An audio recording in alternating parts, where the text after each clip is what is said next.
Welcome to the Horrorcraft Podcast.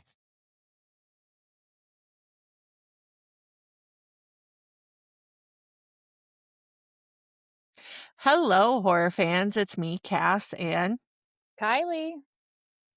and you are watching Horrorcraft Reviews. And this week, we have a very special one. So, we are going to be talking about OBEX. If you have not heard about OBEX, OBEX is seen some of the reviews, and it's being described as Eraserhead meets Legend of Zelda. Yeah. But OBEX is a wonderful, dream-like, almost nightmare fuel at certain points in time quality film that just blends realism with whimsy, with like black and white, with like old 8-bit type formats, and it just turns out in the most wonderful and fantastic way. Yeah. And really is a prime example of what creativity we should be seeing in movie making. Exactly. It just, when people talk about art house movies, sometimes when they talk about art house movies, there are some movies that I feel get overhyped that don't deserve the hype. Yeah. This is one of those movies that is just very, like, artistic and very imaginative that I feel like isn't getting enough of the hype. Yeah. Um, Exactly. so so this movie actually did have a run in theaters, limited run back in January. However, it is coming out, Blu-ray and digital March 9th in the UK. I would imagine here in the States, possibly the 10th, because they release things on Mondays. We do Tuesdays. But we will definitely link all that down below and let you know if there's any difference in details when it comes to that. But Obex is pretty much like a fairy tale. So it starts out with your everyday kind of person. This is set in the 80s. I think it's 1987 to be absolutely correct. Might be Um 1988. I'm not sure. But you yeah, see commercials for Nightmare on Elm Street. yeah. I think the Oh, and second one. you, no, it's the first one, and I think you, because it's on TV. Yeah. That it's on actual like television. So but Connor kind of lives a secluded life. Um, his life is kind of disrupted when he does these images where he takes like computer programming format and makes people's pictures with it, which I thought was like the Yeah. coolest thing, by the way.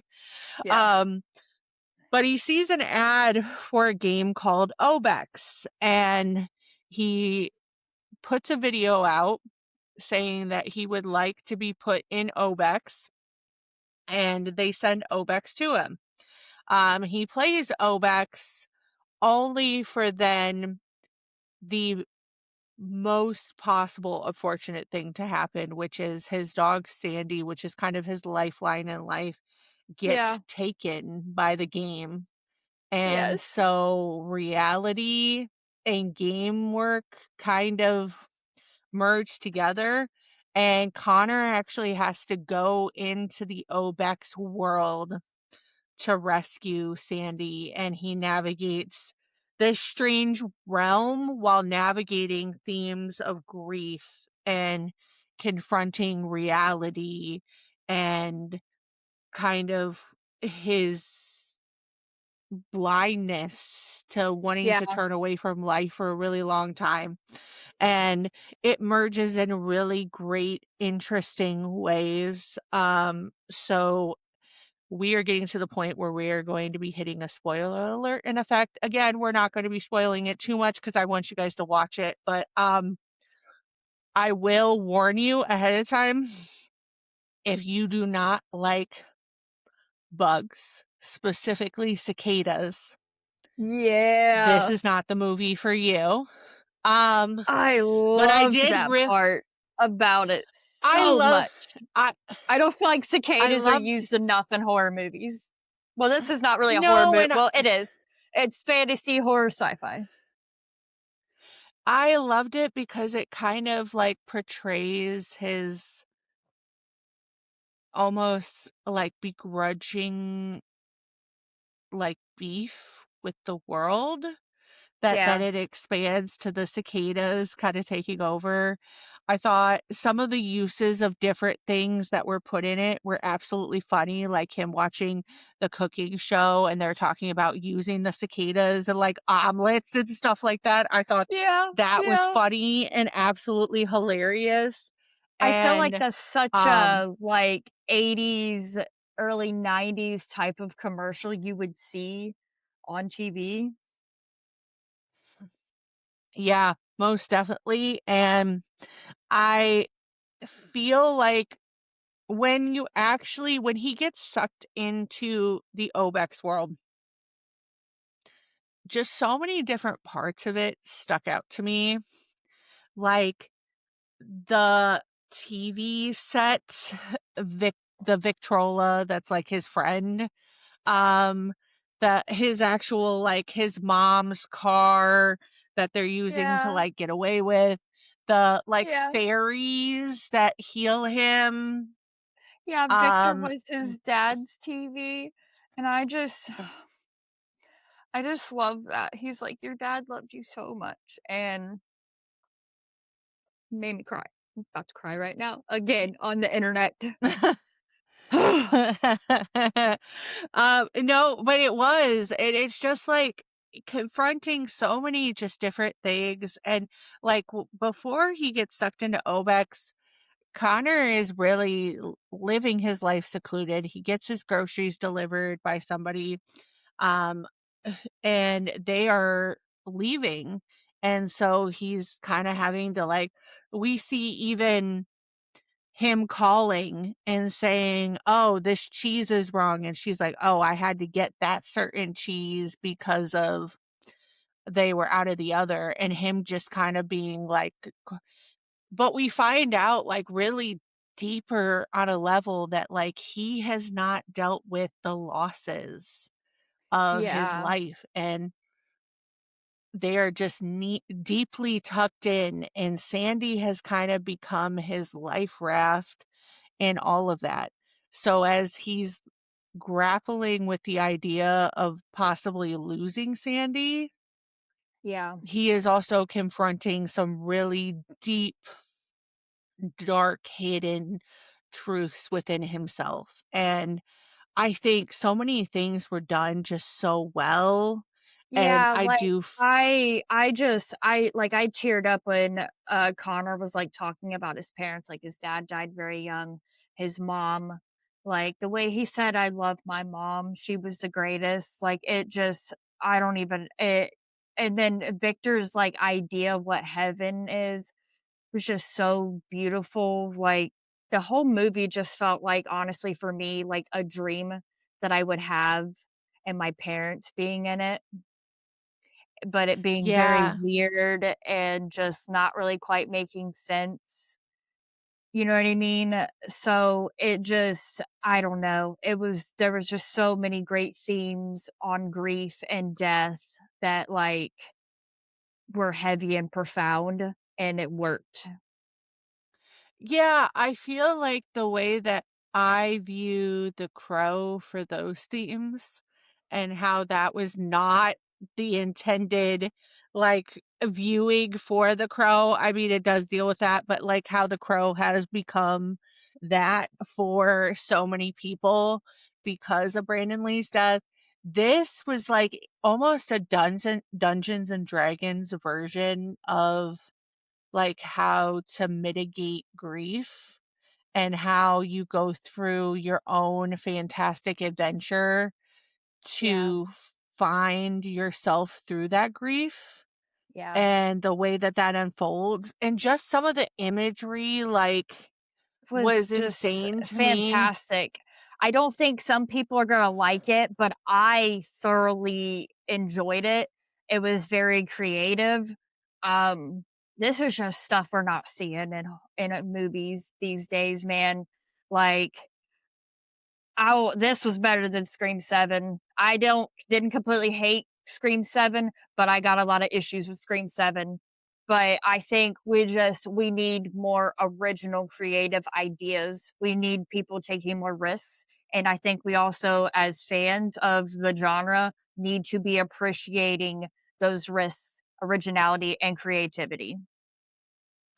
Yeah, it just reminded me of the risks that, like, say, the Hammer films took with Dracula and with the mythos of Yeah, that and, like, the creature features, and, like, it reminded me of just even so many different times we've seen these different waves of kind of originalism just come in and fully take over, and it is just the idea of the fact that you don't necessarily have to fully, like, recreate the whole wheel, but you no, can play around and get in the paint and mix around with a lot of things, and the fact that the director of this took the idea of grief and mixed such a fantastic and beautiful fantasy adventure in with this, and did it in a way that felt so unique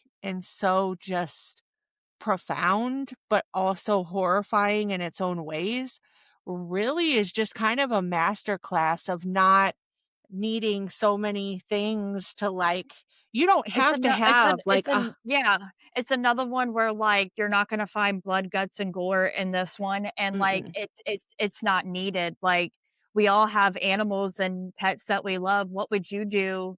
Like, because that's what I was thinking about, like, Ryder, and, like, especially because like, how we got Ryder. Like, it was Ryder was Patrick's dog, Dakota's best friend who passed away, and, like, I can't imagine how I would feel if something happened to him or, like, he went missing, you know? I was talking to him during it, like, "Do not go in any TVs, computer screens, do not go with anybody."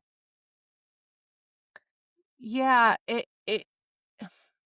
it does really make you think, because on the other side of that, you know, I just recently lost a pet, and a pet that we got that was, like, our family member, and Sandy kinda did remind me a lot of Baby, and Yeah, just, like, the loyalty component and stuff, and it did just kinda warm my heart. It did make me cry through certain aspects of it, but it just kind of, like, how do we hold those people that we love to heart? And I think really what I was trying to say earlier was, I think people forget that we don't always need a Hobbit-sized budget to be able to do fantasies yeah, stories, that we could do these stories that talk about medieval themes or, like, fantasies, fairies, different things like that, but have them grounded in a certain way that feels fresh and fun, and I ultimately think that's what happened here. And I mean, this is a story that really, there are 2 main characters, and there are a couple side characters, uh-huh, couple people that pop up, but really it's just the voyage of Connor and Sandy, and how grounded and real that is. It is a masterclass on how just you could take such the simplest thing, expand upon it, and really just make it unique in your own. So I really hats off to the director of OBEX, because this is incredible, and I really would love to see where he takes this funky, fresh kind of idea of mixing this, like, multimedia kind of format and yeah, taking it in different directions. So if you could give this a rating, what rating would you give it?